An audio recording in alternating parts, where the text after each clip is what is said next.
నమస్తే welcome to metro ఉదయం news. Warangal చౌరస్తాలో కుల మతాలకు అతీతంగా రాజకీయాలకు అతీతంగా స్వర్గీయ భూపతి కృష్ణమూర్తి గారి జయంతి ఉత్సవాలు ఘనంగా జరిగాయి. వారి కుటుంబ సభ్యుల సమక్షంలో వారి మనవడు భూపతి పున్నమ ఆధ్వర్యంలో జరిగింది. మాజీ షాప్ డైరెక్టర్ సీనియర్ కాంగ్రెస్ నాయకులు రాజనాల శ్రీహరి, ఆర్యవైశ్య మహాసభ ముఖ్య సలహాదారులు, the national consumer rights commission ఉమ్మడి వరంగల్ జనరల్ సెక్రటరీ తోట పూర్ణచంద్రరావు, మాజీ షాప్ డైరెక్టర్ సీనియర్ కాంగ్రెస్ నాయకులు రాజనాల శ్రీహరి మాట్లాడుతూ నూటికో కోటికో ఒక్కరు ఉంటారు రాష్ట్రం కోసం పోరాటం చేసే వ్యక్తి భూపతి కృష్ణమూర్తి. వారిని ఆదర్శంగా తీసుకుని యువత ముందుకెళ్లాలని పిలుపునిచ్చారు. కార్యక్రమంలో గరేపల్లి ప్రభాకర్, గుమ్మడివెల్లి సత్యనారాయణ, పున్నారావు, మంచాల నాగవీర్, వెంకన్న, శేఖర్, దేవ అరవింద్, బజూరి శ్రవణ్, ఎలగందుల శ్రీధర్, బ్రహ్మ దేవర రాము, చిట్టిమల్ల శ్రీనివాస్, కొమరవెల్లి దయాకర్, భూపతి ప్రవీణ్ తదితరులు పాల్గొన్నారు. తెలంగాణ గాంధీ శ్రీ భూపతి కృష్ణమూర్తి గారి శత జయంతి వరంగల్ చౌరస్తాలో ఘనంగా జరుపుకున్నాం. ఎందుకంటే ఒక మహనీయుని ఈనాడు తెలంగాణ ప్రజలు కోల్పోవడం బాధాకరమైతే, అందులో ముఖ్యంగా వరంగల్లో రాజకీయ నాయకులు అనేవారు ప్రకృతి మహనీయుని మర్చిపోవడం దురదృష్టకరం.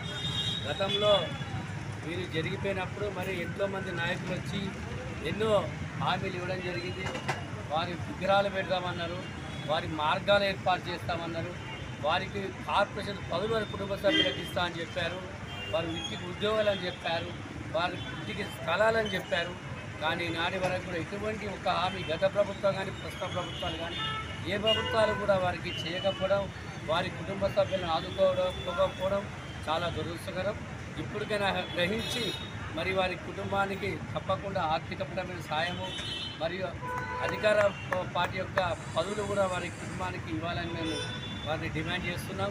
ఎందుకంటే తెలంగాణలో తొలి ఉద్యమకారుడిగా అతని యొక్క శైలి ప్రదర్శించి తన జీవితాన్ని సైతం లెక్క చేయకుండా అన్నీ అర్పించి, ఆస్తులు అన్నీ అర్పించి ఆయన కేవలం ప్రజల గురించి, తెలంగాణ ప్రజల గురించి విశ్వాసాన్ని ఇచ్చిన మహానుడు. అటువంటి వ్యక్తి కులాలకు అతీతంగా దేశ రాష్ట్ర ప్రజలను ఉద్దేశంలో పెట్టుకొని ఏ పదవులు ఆశించకుండా వారు ఉన్నది సర్వం కుటుంబానికి కూడా ఏమాత్రం మిగిల్చుకోకుండా తాను 100 ఎకరాల భూమిని కూడా అమ్ముకొని ఈరోజు ఆ కుటుంబ పరిస్థితి చూస్తే దీనస్థితిలో ఉంది. అధికార పార్టీలో ఉన్న ప్రభుత్వ అధికారులు కానీ రాజకీయ పెద్దలు కానీ వారిని ఈ విషయాన్ని దృష్టిలో ఉంచుకొని ఆ కుటుంబానికి ఉండడానికి ఒక ఇల్లు కూడా లేదు. ఎంత దీనం అంటే కిరాయి కొంపలో ఉంటున్నటువంటి దీనస్థితి.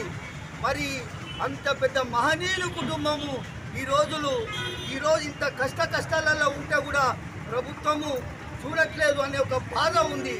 అలాంటి మహనీయులు బాటలు నడవాలా, లేదంటే ఆయన చేసిన కుటుంబానికి ఏమి మిగిల్చకుండా పోయినందుకు బాధపడాలో అర్థం అవ్వటం లేదు.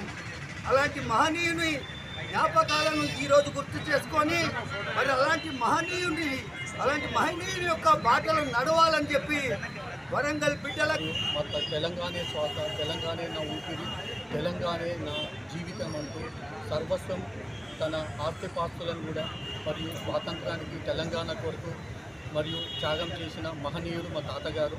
మరియు తెలంగాణ గాంధేయవాది. గాంధీతోటి వార్ధా ఆశ్రమంలో కొన్ని నెలల పాటు అతని బాటలో నడిచి మరియు ఎన్నో సంవత్సరాల నుంచి జైలుకు కూడా వెళ్ళాడు. ఉప్పు సత్యాగ్రహం మరియు భగత్ సింగ్ వాళ్ళ నినాదాలతోటి మా తాతగారు ఎంతో పేరు ప్రఖ్యాతలను గాంచాలని మరియు తెలంగాణ కోసం, తన సపరేట్ తెలంగాణ కోసం ఎన్నో తన ఆస్తిపాస్తులు మరియు తన కుటుంబాన్ని కూడా లెక్క చేయకుండా వారు ఎన్నో విధాల త్యాగం చేశారు. మరియు నేను వాళ్ళ మనవనిగా ఈరోజు శత జయంతి ఉత్సవాలను జరుపుకునే అవకాశాన్ని మా తాతగారు నాకు ఇచ్చినందుకు ఆయన ఆత్మశాంతి చేకూర్చాలని, మరియు మా ఇదివరకు తెలంగాణ ప్రభుత్వం మాకు 200 గజాల జాగా జూ పార్క్ ఎదురుగా ఇచ్చారు. దానిని 4 లక్షలు కడితే పర్మనెంట్ రిజిస్ట్రేషన్ చేస్తా అని చెప్పారు. అది మాఫీ చేపించి మాకు ఒక ఇల్లు కట్టిమని మేము ఈ ప్రభుత్వాన్ని మరియు ఈ కొండా సురేఖ మేడం మంత్రివర్యులు గారికి మేము ఇల్లు ఇచ్చుకొని